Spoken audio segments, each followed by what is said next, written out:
할렐루야, 반갑습니다. 광야에서의 소리입니다. 우리 이재철 목사님 새신자반 강의한 지금 마지막 10번째 챕터 그리스도인의 가정생활에 대했습니다. 지난 시간은 우리 작은 교회로서의 가정, 그리고 부부, 남편, 아내 이 부분을 살펴봤습니다. 오늘은 우리 부모님에 대해서 한번 읽고 은혜를 나누도록 하겠습니다. 바로 시작하겠습니다. 부모, 하나님께서는 자식을 먼저 만들지 않으셨다. 먼저 창조된 것은 부모다. 부모에 대한 자식의 효도가 있기 전에 자식에 대한 부모 사랑이 먼저 있었던 것이다. 그 사랑에 대한 보답이 자식의 효도로 그대에게 되돌려지는 것이다. 그러므로 그대는 자식의 효도를 강조할 것이 아니라 자식에 대한 그대 자신의 사랑을 늘 살피고 점검해야 한다. 부모의 진실한 사랑은 아무 말을 하지 않아도 자식의 자발적인 효도를 부른다. 자식을 그대의 소유로 생각하는 한 그대는 결코 그대의 자녀에게 참된 사랑을 줄 수 없다. 자식을 자기 소유로 생각하는 부모의 마음속에 담긴 것은 이기심밖에 없고, 부모의 이기심은 언제나 자식을 병들게 한다. 창세기 22장 1절에서 2절 말씀입니다.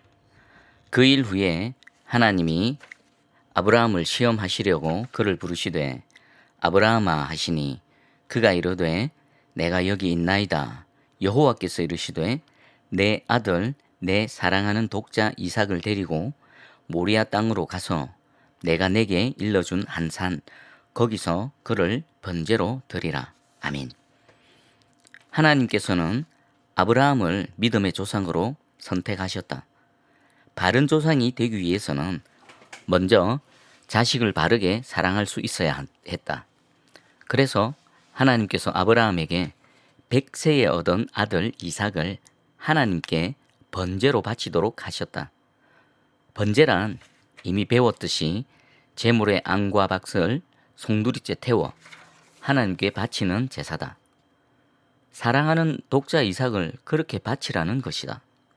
그러나 실제로 아브라함이 이삭을 번제로 바치려 했을 때 하나님께서 제지하셨다. 하나님께서는 단지 그 과정을 통해 아브라함이 이삭은 자신의 소유가 아니라 하나님의 소유임을 확인하기를 원하셨던 것이다. 자기 자식이 하나님의 소유임을 깨닫는 사람만 자기 이기심이 아닌 하나님의 말씀과 하나님의 사랑으로 자식을 바르게 키우고 사랑할 수 있다. 만약 대통령이 그의 자녀를 몇 년 동안 그대에게 맡겼다고 하자. 그대의 임의대로 대통령의 자녀를 키우겠는가? 그대가 음악을 좋아한다는 이유만으로 그 아이를 음악가로 만들려 하겠는가? 결코 아닐 것이다. 그대는 무엇을 결정해야 할 때마다 언제나 대통령의 뜻을 먼저 물을 것이다. 나중에 대통령으로부터 원망받지 않으려 항상 스스로 주의할 것이다. 그대는 그 아이에게 그대 자신을 보여주려는 대신 대통령의 대리인으로서 대통령의 사랑과 관심을 보여주려 애쓸 것이다. 그 아이는 대통령의 자녀이기 때문이다. 그대는 반드시 그렇게 할 것이다. 그대가 잊어서는 안 될 것이 있다. 그대에게 맡겨진 그대 자녀들은 대통령의 자녀보다 훨씬 더 귀한 하나님의 자녀들이다. 그대가 그 자녀를 맡은 기간이 얼마 동안인지는 아무도 모른다. 오직 하나님만 아신다. 그 기간 동안 그대는 무엇을 결정하든 하나님의 뜻을 먼저 물어야 한다. 하나님께서 당신의 자녀를 찾으실 때 꾸지람 받을 일은 아예 하지 말아야 한다. 그대는 그대 자녀에게 그대 자신을 보여주려 해서는 안 된다. 하나님의 자녀를 맡은 하나님의 대리인으로서 그대는 언제나 하나님을 보여주어야 한다. 그대는 그대 자녀들이 볼 수 있는 눈에 보이는 하나님의 사랑이 되어야 한다. 눈에 보이는 하나님의 정의여야 한다. 그대의 자녀들은 그대를 통하여 그들의 하나님 아버지를 날마다 만날 수 있어야 한다. 이것이 그대가 그대 자녀에게 줄 수 있는 참 사랑이다. 골로새서 3장 21절 말씀입니다. 아비들아 너희 자녀를 노엽게 하지 말지니 낙심할까 함이라.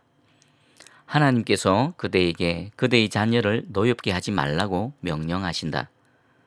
그대는 그대의 자식이 아직 어려서 비록 표현은 못하지만 마음속으로 언제 그대에 대해 경노하는지 알고 있는가?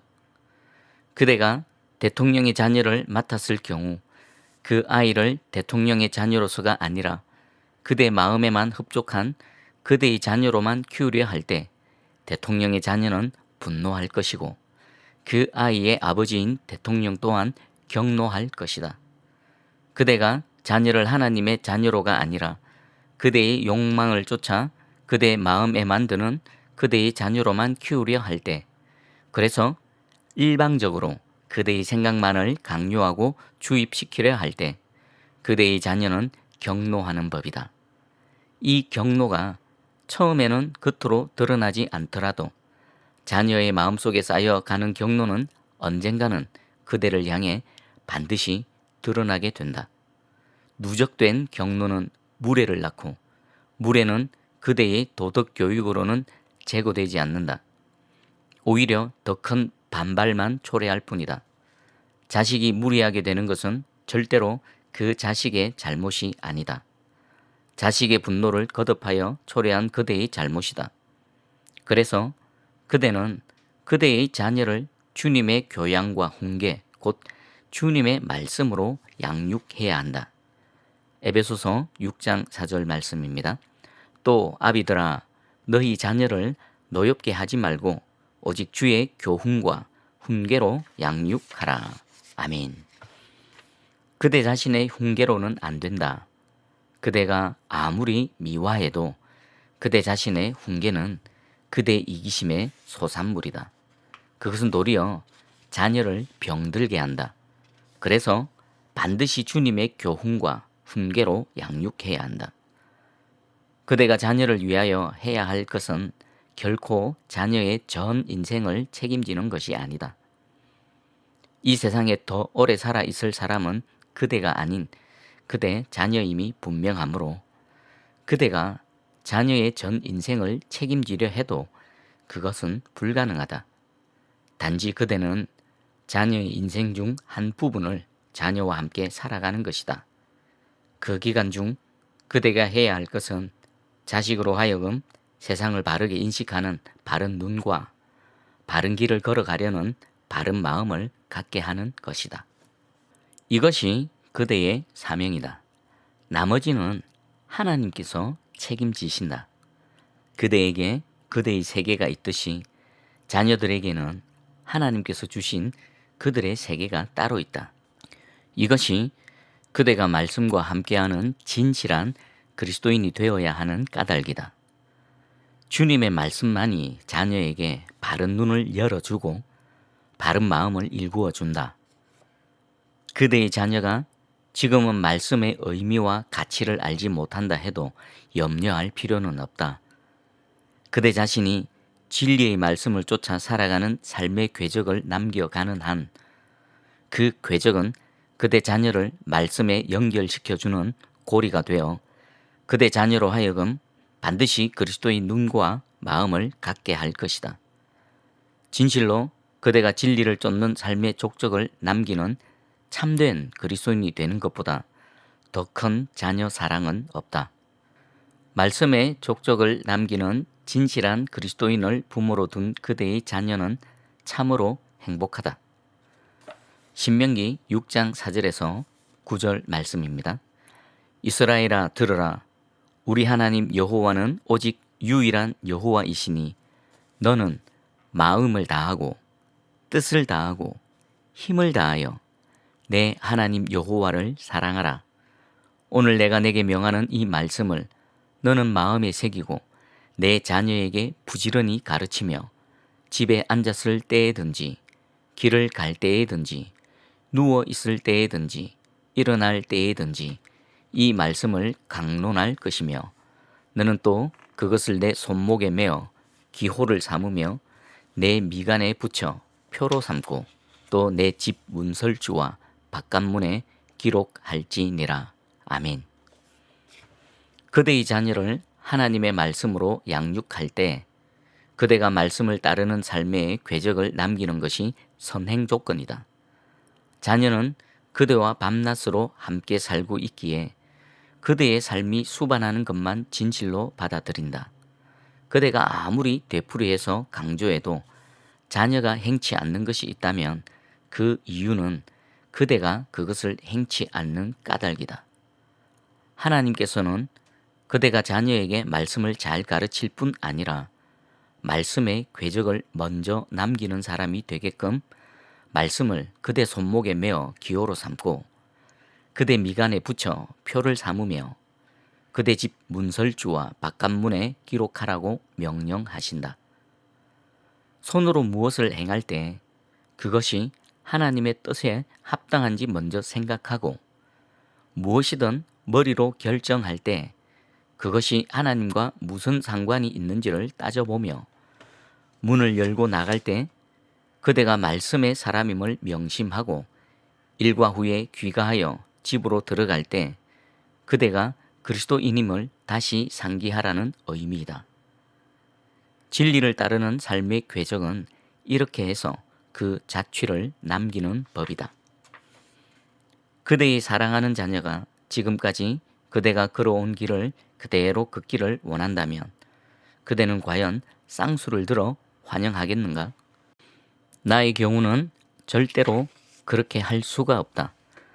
사랑하는 내 자식들이 내 과거의 길을 그대로 답습하려 한다면 나는 자식들 앞에 무릎을 꿇고 빌면서라도 막아야만 한다. 내 자식들은 나처럼 젊음을 탕진해서는 안 된다. 내 자식들의 인생은 나처럼 더러운 과거로 얼룩져서는 안 된다. 내 자식들의 인생은 어떤 경우에도 나와는 달라야 한다. 아니, 반드시 나보다 더 나아야 한다. 이것이 내 자식을 향한 나 자신의 솔직한 심정이다. 이 세상 어느 부모의 심정치고 이와 같지 않으랴 필경 그대도 마찬가지일 것이다. 그러므로 이제 그대는 말씀을 그대 손목에 메어 기호로 삼고 그대 미간에 붙여 표를 삼으며 그대의 집 문설주와 바깥문에 기록해야 한다. 그대가 손으로 하는 모든 일을 통해 진리를 보이라. 그대가 그대의 머리로 결정하는 것마다 진리가 드러나게 하라. 아침에 일어나 대문을 나설 때 그대가 그리스도인의 증인임을 마음에 새기고 그대의 하루를 그리스도인으로 시작하라. 저녁에 퇴근하여 대문에 들어서면서 그리스도인인 그대 정체성을 다시 확인하므로 그리스도 안에서 그대의 하루를 집안에서 마무리하라. 그대가 이와 같은 진리의 삶을 남기는 한 그대의 자녀들은 절대로 무너지지 않는다. 그대의 말은 사라져도 그대가 남긴 진리의 족적은 자식들의 삶 속에 영원히 자리 잡을 것이다. 아멘. 창세기 2장 24절 말씀입니다. 이러므로 남자가 부모를 떠나 그 아내와 합하여 둘이 한 몸을 이룰지로다.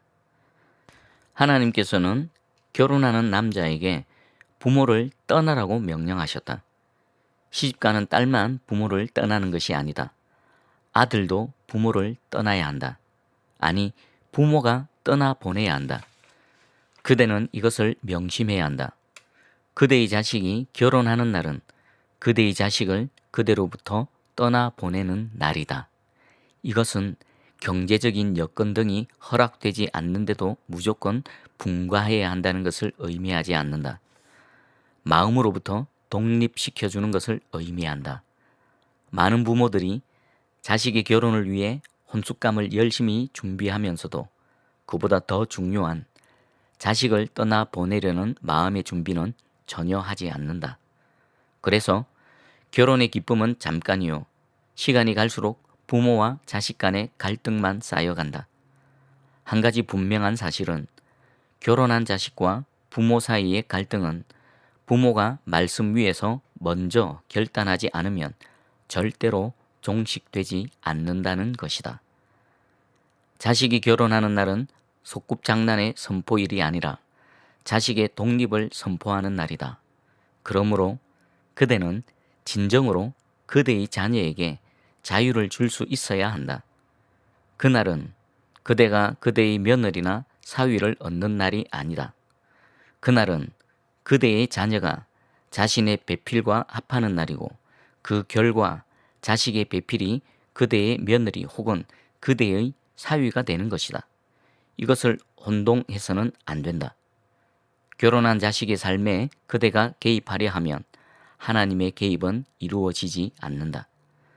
그대가 결혼한 자식을 마음으로부터 독립시키는 것은 자식의 삶 속에 하나님의 개입을 겸손하게 구하는 것이다. 믿음의 부모였던 아브라함이 그의 아들 이삭의 결혼 후 이삭의 삶에 단 한 번도 개입한 적이 없었음을 잊지 말아야 한다. 그래서 하나님께서 온전히 개입하실 수 있었고 그 결과 이삭 역시 믿음의 조상이 될 수 있었다. 좋은 부모가 좋은 자식을 만든다. 믿음의 부모가 믿음의 자식을 가꾼다. 말씀의 부모가 말씀의 자식을 가능케 한다. 그대는 어떤 경우에도 결혼한 자식의 독립에 걸림돌이 되어서는 안 된다. 그대가 결혼한 자식을 그대의 마음으로부터 진정으로 떠나보낼 때 그대의 자식은 자발적으로 그대에게 더 가까이 다가선다. 이것이 하나님의 법칙이다. 마가복음 10장 6절에서 8절 말씀입니다. 창조 때로부터 사람을 남자와 여자로 지으셨으니 이러므로 사람이 그 부모를 떠나서 그 둘이 한 몸이 될지니라. 아멘. 네, 오늘은 여기까지 읽도록 하겠습니다. 함께 하시는 모든 분들이 또 모든 가정들이 또 부부와 또 부모와 자식 간의 모든 관계가 하나님 말씀 위에 온전히 서서 정말 우리 하나님께서 베풀어 주시는 그 큰 기쁨과 또 사랑과 또 풍성한 은혜 가운데 살아가시기를 주님의 이름으로 축복합니다. 수고하셨습니다. 다음 시간에 또 뵙겠습니다. 샬롬.